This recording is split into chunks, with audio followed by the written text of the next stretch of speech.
Math for manufacturing. Fractions and percent. Fractions. Fractions are one of the simplest ways to show parts of a whole. The number on top tells you how many parts you're talking about, and the number on the bottom tells how many parts make up the whole. In school, the top was called the numerator, and the bottom was called the denominator. But for this unit, we'll mostly stick with top and bottom to keep things simple. The top is the number of parts you're talking about, and the bottom is the number of parts that make up the whole. In the last unit, we used a pizza to talk about fractions. If a pizza is cut into 8 equal slices, then 8 is the bottom of the fraction. If you put 3 of those slices on your plate, the fraction on your plate is 3/8. The fraction describes how many pieces someone has out of the total number of pieces it takes to make up the whole. Adding fractions.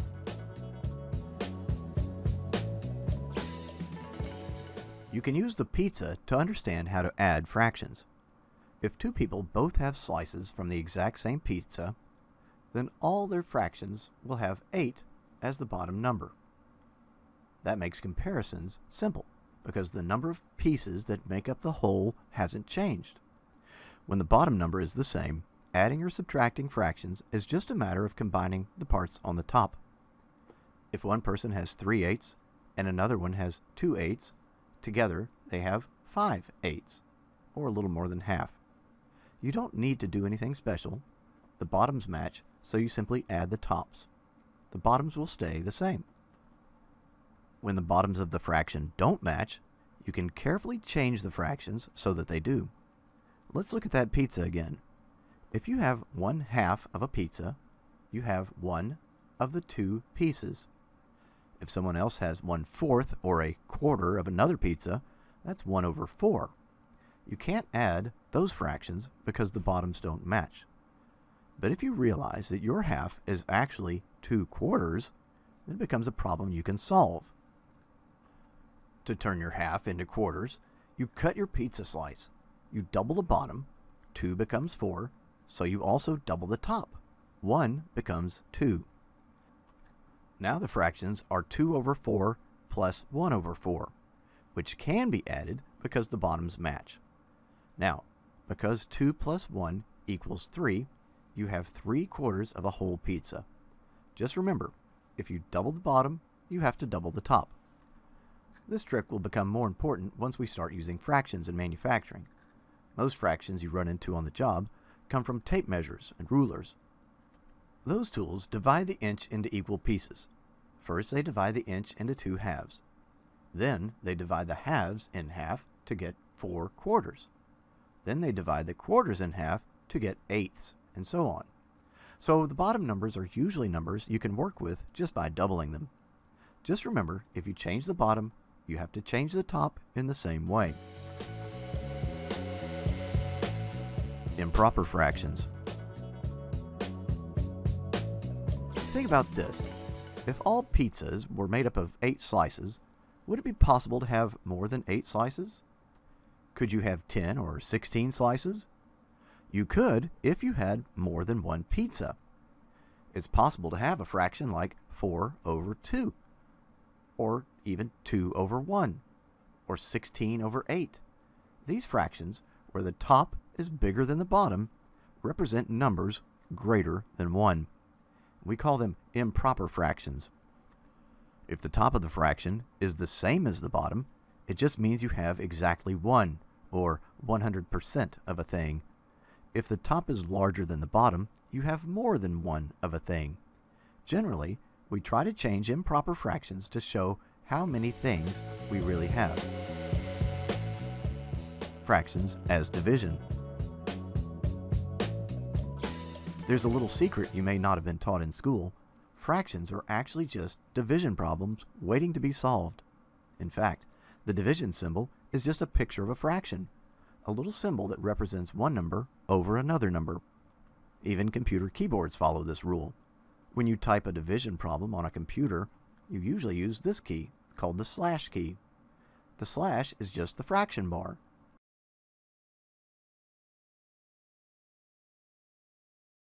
Let's look at some fractions and solve them using division. First, we'll do some familiar ones. What is 1 over 4? Type 1 divided by 4 on your calculator, and you'll see that it's 0.25. 1 divided by 4 is 0.25. 1 divided by 2 is 0.5, or 1/2. Now let's do some improper fractions. What is 6 over 4? We type 6, divide by 4, and we get 1.5. Let's look at a picture of that. Here's our pizza cut into 4 slices. But if our fraction is 6 over 4, you can see we have more than one pizza. We have 1 2/4, or 1 1/2 of a pizza. By typing 6 divided by 4 into our calculator, we've seen that this fraction represents 1.5, or 1 1/2 pizzas. Decimals. Let's look at some special fractions. Fractions with 10 on the bottom are actually very easy to use, especially when you know that fractions are really division problems. Here are a few problems with 10 on the bottom. Let's start with 1/10. 1 divided by 10 is 0.1. 2 divided by 10 is 0.2. 3 divided by 10 is 0.3. Maybe you see a pattern here. Let's look at these numbers on the number line. We'll divide one unit, it could be anything, into 10 parts. Each of these is 1/10. Now we'll label them 0.1, 0.2, 0.3, and so on. You can see that 1/2 is 0.5. We can see some other places that might be familiar to you as well. 1/4 would be 0.25. And it would be here, exactly in between 0.2 and 0.3. 3/4 would be here, halfway between 0.7 and 0.8. We're getting very close to having something that's useful in manufacturing. Let's look a little more closely. Let's look at numbers divided by 100. 1 over 100 is 0.01. 2 over 100 is 0.02. Then 0.03, and so on. Let's put those numbers on the number line too. We can see that they fit here between 0 and 1/10, or 0.1. When we pass 0.1, they become 0.11, 0.12, 0.13, and so on. If we key in 25 over 100, we see that it's at the 0.25 spot. That's the same as the 1/4 spot. You can see that we get 0.25 whether we type in 25 over 100 or 1 over 4. So 0.25 is just another way to think of a quarter. If we type 99 over 100, we see the answer is 0.99.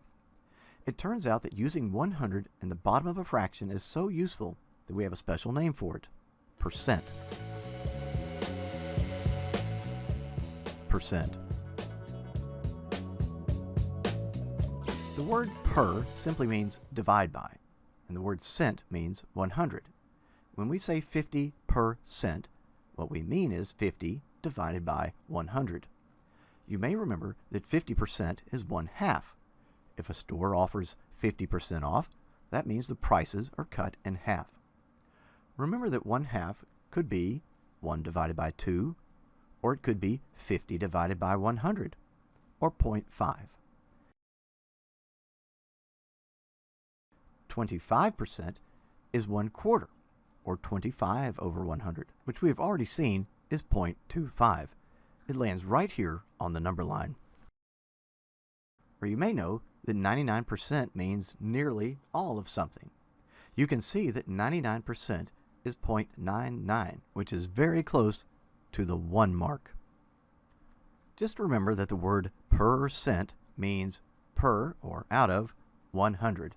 Just like there are 100 cents in a dollar, or 100 years in a century, the word cent means 100. Finding the percent of a whole. In manufacturing, we often need to find a certain percentage of a number. For example, if 25% of a batch of pens is for a certain customer, and a batch contains 500 pens, how many of those pens will go to that customer? we need to multiply 25% by the number of pins in the batch. 25% means 25 over, or divided by, 100. We can use division on our calculator to type 25, then divide by 100. So 25% is 0.25. We then multiply 0.25 times 500 and get 125. If we want to check our answer, we can put 125 over 500 and we should get 25%, or 0.25. Let's see. 125 divided by 500 equals 0.25. So we can see that 125 is in fact 25% of 500. We'll do one last one. If 1% of our parts requires some rework, how many parts are we talking about? We'll multiply our batch size by 1%. We'll type 500 and multiply by 0.01. The answer is 5. 5 parts. 5 is 1% of 500. Again, we can check our answer by making a fraction and dividing. 5 over 500 is equal to 0.01, the same as 1 over 100, or 1%. Hopefully fractions and percents are starting to make more sense to you now. Remember that each of these has its own place on the number line, and sometimes there are a lot of different ways of talking about the same place. As we move forward in this series, we'll use these simple rules to talk about other ideas. So it's a good idea to work problems until you feel comfortable solving fractions and percents.